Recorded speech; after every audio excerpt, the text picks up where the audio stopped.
अस्सलाम वालेकुम एवरीवन। इस वक्त हम पढ़ रहे हैं सेकेंड ईयर बैंकिंग और बैंकिंग के अंदर आज जो हमारा टॉपिक है वो बहुत ही इंटरेस्टिंग है। The name of the topic is the rate of exchange. Rate of exchange क्या होता है? Rate of exchange is basically related to currency कि जब हम एक मुल्क की करेंसी को दूसरी मुल्क की करेंसी से मैच करते हैं तो एक डॉलर के बदले में जो पाकिस्तानी रुपया आएंगे, रुपये के बदले में जो सऊदी रियाल आएंगे, वो बेसिकली क्या होता है, जिस रेट पर वो चेंज होती है करेंसी एक दूसरे से, that is called the rate of exchange. ये रेट ऑफ एक्सचेंज बहुत ही इंपॉर्टेंट टॉपिक होता है बैंकिंग के अंदर। और ये 5 नंबर के लिए शॉर्ट क्वेश्चन आता है। यही वजह है कि 2 सवाल जिस तरह से आया हुआ है वो लिखा हुआ है।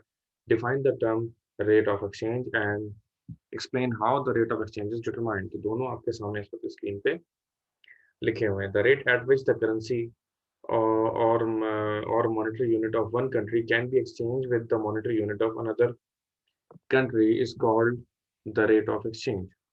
ठीक है, कि जिस रेट पर एक मुल्क की करेंसी दूसरे मुल्क की करेंसी से एक्सचेंज हो सकती है उसे रेट ऑफ एक्सचेंज कहा जाता है। ठीक है जी। अच्छा, in other words the rate at which a unit of one country exchanges for the currency of another is the rate of exchange between them. It may be used to denote the system whereby the trading nations pay off their debts। और एक तरीका है जिसके जरिए trading Nations जो एक दूसरे से तजारत करती हैं वो एक दूसरे की अदायगियां करती हैं, एक दूसरे की जो पेमेंट्स एक दूसरे के ऊपर डी होती है वो पेमेंट्स करती हैं। अच्छा, अब ये जो रेट ऑफ एक्सचेंज होता है ये बेसिकली हर कंट्री का अलग होता है, आप जानते हैं। मिसाल के तौर पर पाकिस्तान की करेंसी ईरान के मुकाबले में बहुत ही ताकतवर करेंसी है। हमारी करेंसी ईरान के मुकाबले में ताकतवर करेंसी, यानी वो जूता जो वहां पर 2 लाख रुपए का है यहाँ पर 5,000 रुपए में मिल जाएगा आपको। 2 लाख उनका जो तुमन होता है, उनका उनको करेंसी को तुमन कहते हैं। अच्छा, इसी तरीके से पाकिस्तानी रुपया अमरीकी करेंसी के सामने कुछ भी नहीं है। क्यों? क्योंकि हमारे कहीं 160 रुपए जाकर उसका $1 बनता है। ठीक है जी, क्योंकि हमारे डॉलर के सामने हमारी करेंसी की वैल्यू थी नहीं है। अच्छा, इसी तरह से अगर हम मजीद बात करें तो और भी कंट्रीज देखें आप, सबसे ज्यादा दुनिया में जो करेंसी की वैल्यू है वो कोयत की है। कोयत का एक दिनार पाकिस्तानी 400 रुपए क्रॉस कर चुका है। ठीक है जी, यानी कि एक दिनार अगर आपको वहां मिल जाए तो पाकिस्तानी 400 रुपए के तकरीबन बराबर है। इसका मतलब क्या है कि भाई अगर आपने वो भीख भी मांग ली और आपके एक एक दिनार लोगों ने दिया, कोई 40-50 दिनार आपने ले लिया, तो वो पाकिस्तानी इतने बन जाएंगे कि कोई यहाँ पे जल्दी से इतनी सैलरी नहीं मिल सकती आपको। ठीक है जी, तो ये इतनी करेंसी वहां की आएगी। अब ये किसी करेंसी की वैल्यू, किसी मुल्क की करेंसी की वैल्यू कम होती है, किसी करेंसी की वैल्यू ज़्यादा होती है, तो वाई ऐसा क्यों होता है? किसी मुल्क की करेंसी की वैल्यू दूसरे मुल्क की करेंसी से इतनी ज़्यादा चेंज क्यों होती है? आइए हम इसको देखते हैं। ठीक है जी।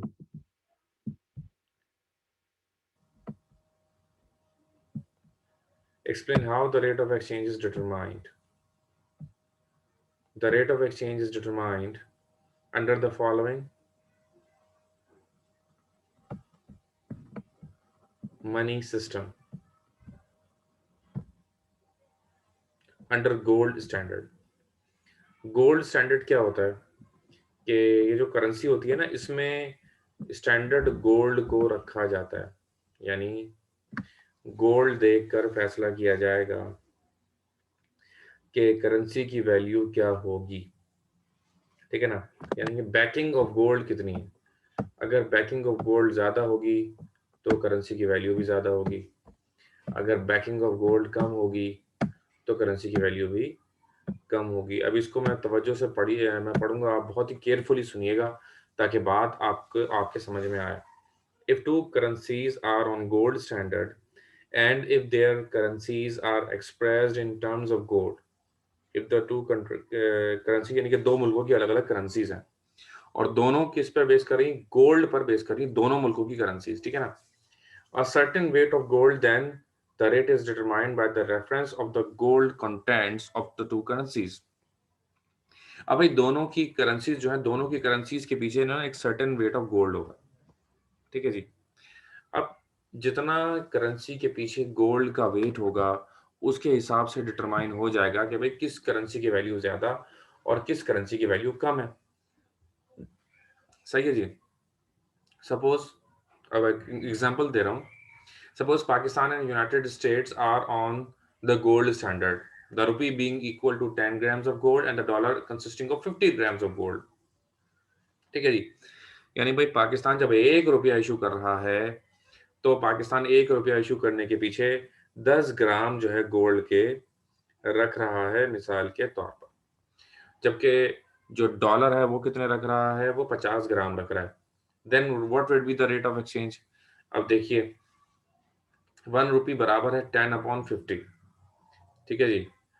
तो 1/5 यानी कि $1 के मुकाबले में एक जो रुपया है वो 20 सेंट्स के बराबर होगा। तो $1 किसके बराबर है? 50/10 यानी कि 5 रुपए के बराबर। यानी कि हमने गोल्ड में दोनों को क्या कर लिया? इक्विवेलेंट कर लिया। ठीक है ना? अब पाकिस्तानी 5 रुपए अगर करें, 1 रुपए के पीछे 10 ग्राम गोल्ड हो गया, 5 रुपए के पीछे कितना हो जाएगा? 50 ग्राम हो जाएगा। $1 के पीछे कितना है? 50 ग्राम। तो हमने डॉलर दोनों की जो बैकिंग डॉलर की है, दोनों की जो बैकिंग है डॉलर की, उसको हमने क्या करना है? सेम कर देना है। तो ये एक तरीका है गोल्ड स्टैंडर्ड में रेट ऑफ एक्सचेंज को डिटरमिन करने का। The determination of rate of exchange in case of gold is very simple and straight. बहुत ही आसान है गोल्ड के स्टैंडर्ड को मेंटेन करना, अगर आपके पास गोल्ड स्टैंडर्ड हो। यही वजह है कि क्योंकि कुवैत के पास गोल्ड काफ़ी ज़्यादा है और उनकी बैकिंग जो करेंसी की है वो गोल्ड की काफ़ी हद तक है, तो यही वजह है कि उसकी इतनी वैल्यू है। ठीक है जी। Thus, the rate of exchange is determined in a direct manner by comparison between the gold contents of the two countries. This rate of exchange is also known as mint par of exchange. ठीक है जी। अच्छा, तो ये direct comparison होता है कि भाई किसके पीछे कितना गोल्ड है, इसको डायरेक्ट कंपैरिजन भी कहते हैं और इसका नाम मिंट पार ऑफ एक्सचेंज भी है। ठीक है ना? अब देखें 5 नंबर के लिए जो आता है, मैं इसको दोबारा आपको ज़रा बताना चाहूँगा कि देखें ये जो है ना, ये जो सिर्फ़ ये 5 नंबर के लिए ये है कि define the rate of exchange. तो अगर the term rate of exchange define करने के लिए आती है, तो इस वक़्त जो आपको आपकी स्क्रीन पर नज़र आ रहा है, आपने ये एक्सप्लेन करना होगा। ठीक है जी? इसके बाद अगर कुछ आता है तो let's say explain how the rate of exchange will be determined. ठीक है ना?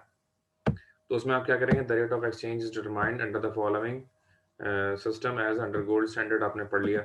अब ये एक अलग सवाल है, how the explain how the rate of exchange is determined. ये इसका जवाब है। अब इसका जवाब में दो हेडिंग आएंगी, गोल्ड स्टैंडर्ड आएगा, दूसरी ये हेडिंग आएगी अंडर पेपर करेंसी मेथड। देखें वक्त के साथ साथ जो है ना, गोल्ड दुनिया में ज़ाहिर है आबादी बढ़ रही है। जब दुनिया में आबादी बढ़ रही है तो ज़ाहिर है कि पैसे की जो डिमांड है, मनी डिमांड, वो भी बढ़ रही है। जितने लोग हैं उन सबको पैसा चाहिए। दुनिया में कोई इंसान ऐसा नहीं मिलेगा जो बगैर पैसे की ज़िंदगी गुजार रहा हो। सही है जी। अब पैसे के साथ साथ इंसान को दूसरी चीज़ जो है ना, वो क्या है कि भाई पैसा कैसे छापा जाए, कैसे बने। तो एक नया सिस्टम डेवलप हुआ। ज़ाहिर है गोल्ड इतना नहीं है कि हर किसी के पास हो। तो अब हमें कोई नया सिस्टम चाहिए था, नया निज़ाम चाहिए था, क्योंकि जिस तरह से आबादी दुनिया में फैल गई, तो पैसे ने भी डेफ़िनिटली फैलना था। तो this phenomena of exchange rate determination is called purchasing power parity theory. ये जो पेपर के सिस्टम के ज़रिए चीज़ आती है, ये क्या होती है? परचेज़िंग पावर पैरिटी थ्योरी होती है। No country in the world is rich enough to have a free gold standard. कोई भी दुनिया में कोई कंट्री इतना जो है वो अमीर नहीं है कि वो हर चीज़ किस पर चलाता रहे? गोल्ड स्टैंडर्ड पर चलाता रहे। दुनिया में कोई कंट्री इतना रिच नहीं है। All countries now a days have paper currency. यही वजह है कि हर कंट्री ने क्या करा? हर कंट्री ने अपने आप को शिफ्ट करके पेपर करेंसी पर हर कंट्री ले आया। According to this theory, the rate of exchange between two countries depend upon the relative purchasing powers of their respective countries. इसमें क्या होता है कि जो करेंसी की वैल्यू होती है वो उन मुल्कों की परचेसिंग पावर पर डिपेंड कर रही होती है। उन मुल्कों की परचेसिंग पावर पर जो है ना वो डिपेंड कर रही होती है। Such will be the rate which will equate the two purchasing powers, एक रेट जिस पर दोनों परचेसिंग पावर्स को इक्वेट कर लिया जाएगा। For example, if a certain assortment of goods can be purchased for £1 in Britain and a similar assortment of good with 16 rupees in Pakistan, then the rate of exchange, the purchasing power £1 equal to rupees 16. Thus, the rate of exchange according to purchasing power parity theory will be £1 equals to rupees 16. ठीक है जी। अच्छा, अब इसमें क्या बताया गया कि इसमें जो एग्जांपल दी हुई थोड़ा सा मैं उसको मॉडिफाई करूंगा अपने हिसाब से कि देखें, let suppose you are purchasing a shirt. आप एक परचेज कर रहे हैं शर्ट, तो 16 रुपए की वो शर्ट मिल रही है मिसाल के तौर पर, क्योंकि अमाउंट यही ले लेते हैं। पाकिस्तान में वो शर्ट 16 रुपए की, लेकिन when you go to Europe, ये बरतानिया लिखा है, बरतानिया की बात कर रहे हैं, अगर आप बरतानिया से वो खरीदते हैं तो वो वहां पर मिल रही है £1 की, वही शर्ट वहां पर £1 की मिल रही है। तो £1 किसके बराबर हो गया? £1 पाकिस्तानी 16 रुपीज के बराबर हो गया। तो ये जो पेपर करेंसी है, इसमें इंपॉर्टेंट क्या हो गया? पेपर करेंसी में इंपॉर्टेंट हो गया परचेसिंग पावर, कि जिसकी जितनी ज़्यादा बेहतर परचेसिंग पावर होगी उसकी वैल्यू उतनी ही ज़्यादा होगी। ठीक है।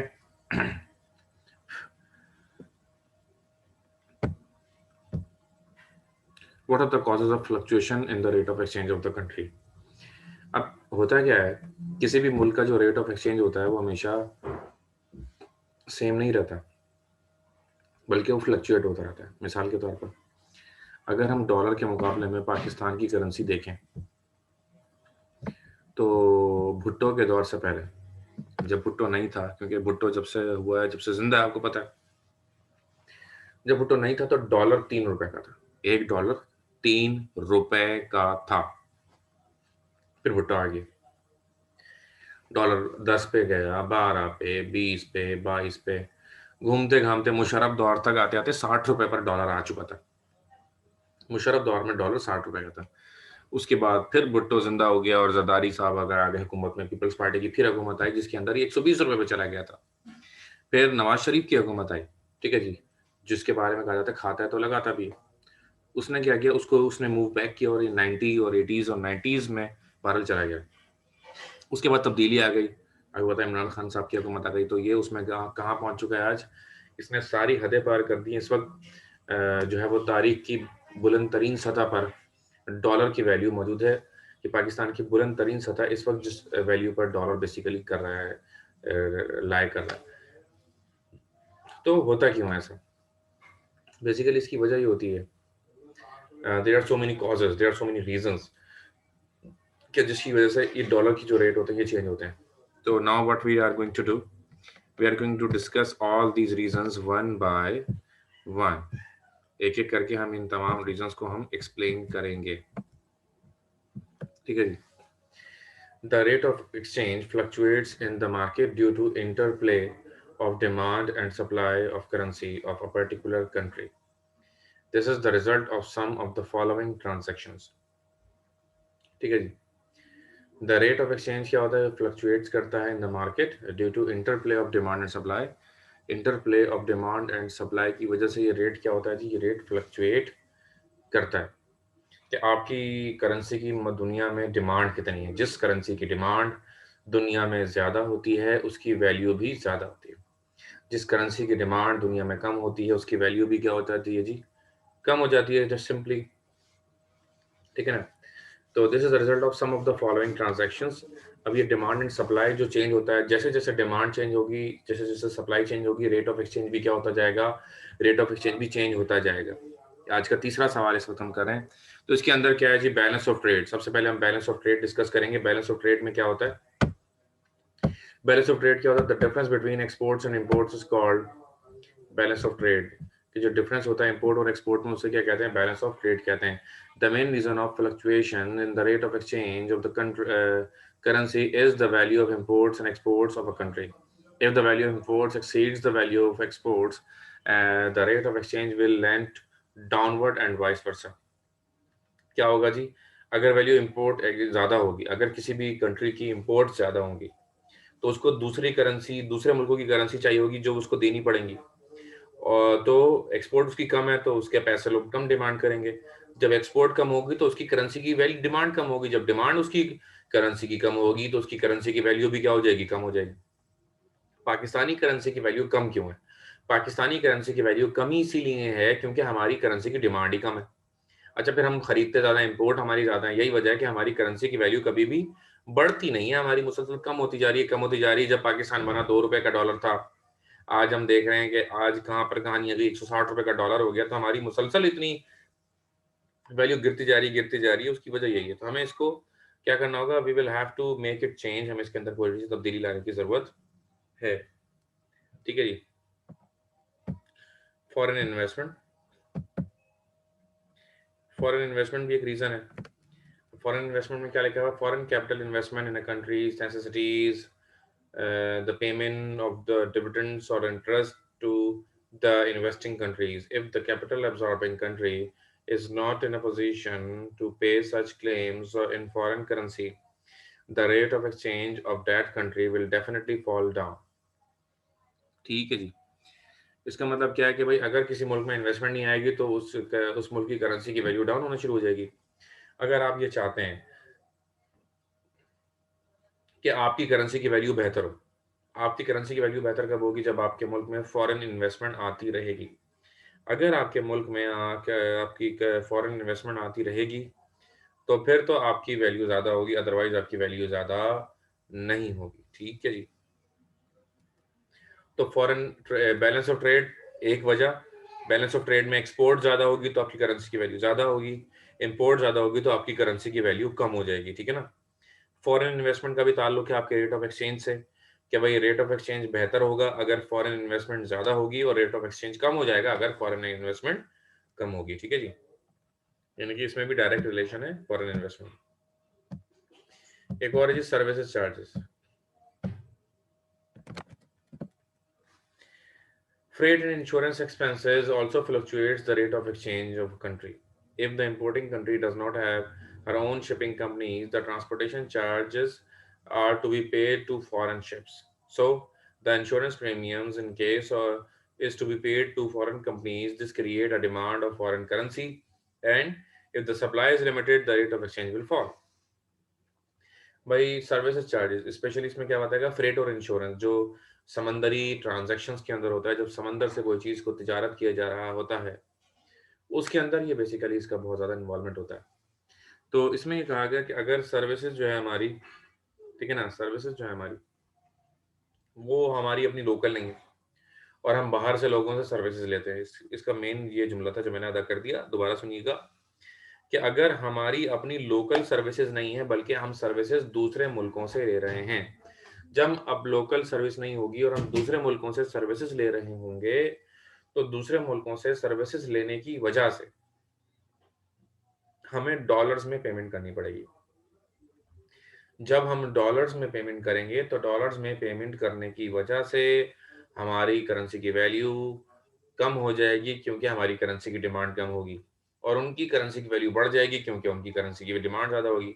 क्योंकि हमें फॉरेन पेमेंट करनी होंगी तो हमें उनकी करेंसी चाहिए, तो हमें उनसे करेंसी खरीदनी पड़ेगी। जब करेंसी खरीदेंगे तो वो हमें महंगी देंगे क्योंकि उनकी डिमांड करेंसी की क्या होगी? ज़्यादा होगी। तो हमें भी अपनी करेंसी की डिमांड को ज़्यादा करना बहुत ज़रूरी है अगर हम चाहते हैं कि हम सर्वाइव कर सकें। ठीक है जी।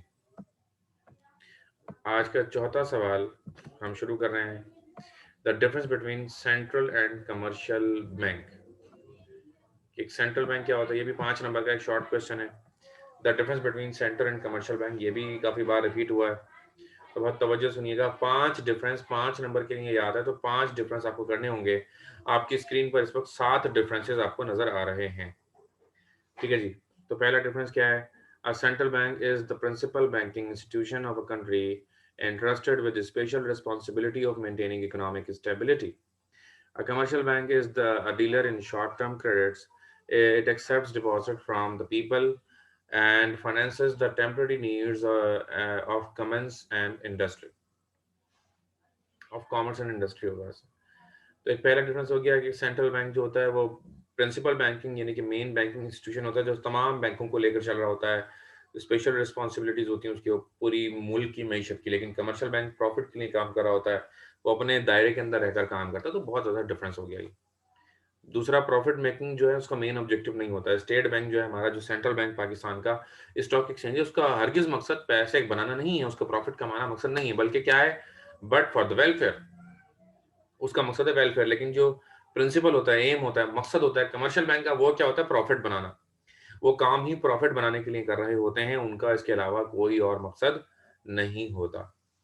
ठीक है जी। Number 3, the central bank is owned by any controlled by the government. कि सेंट्रल बैंक को कंट्रोल कौन करता है? सेंट्रल बैंक को कंट्रोल करता है गवर्नमेंट। जबकि जो कमर्शियल बैंक होते हैं, that are owned by individuals and private citizens. वही एमसीबी का मियां मोहम्मद वंशा है, हबीब के जो है वो सेठ अब्बास, और एक और दीगर जो इस्माइल हबीब, ये इनके हबीब बैंक वाले हैं, ठीक है ना। जहांगीर सिद्दीकी जेएस बैंक का है। इस तरह ये प्राइवेट बैंक से, इनके प्राइवेट ओनर्स हैं। बहुत सारे तो आप लोगों ने नाम भी नहीं सुने होंगे कि इस बैंक का मालिक है कौन,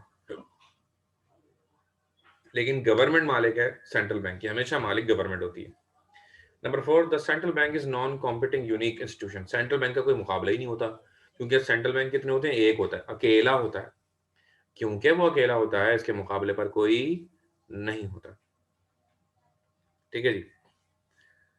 there are commercial banks operating in a country on a competitive basis. और कमर्शियल बैंक्स क्योंकि ज्यादा होते हैं और उनमें आपस में कंपटीशन भी होता है। ठीक है। Number 6, the central bank is the only agency in a country interested power of issuing currency notes.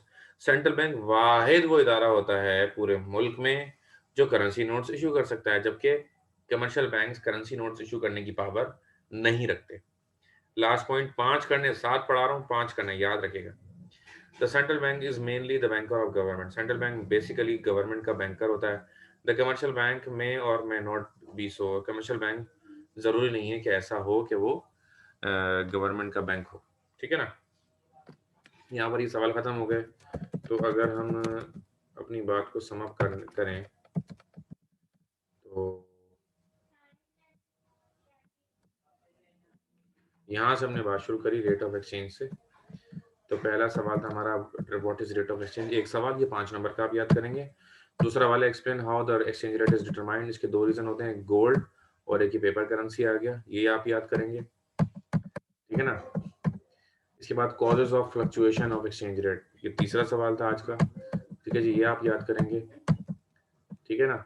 और चौथा सवाल था, explain the difference between a commercial bank and a central bank. इनमें से 7 पॉइंट हैं, इनमें से कोई से भी 5 पॉइंट्स आपने याद करने हैं। ठीक है। जिस तरह ये 4 सवाल आज हमने आज की क्लास में किए हैं, ये सवाल ज़रूर याद कीजिएगा, और हो सके तो उसको लिखकर मुझे व्हाट्सएप कीजिएगा। I will check it and then I will return it to you, कि मैं आपको बताऊंगा, इसमें रिमार्क्स दूंगा अपने कि आपने क्या सही और क्या गलत किया। ठीक है जी। आज के लिए इतना ही। इंशाल्लाह अपना ख्याल रखिएगा। अल्लाह हाफ़िज़।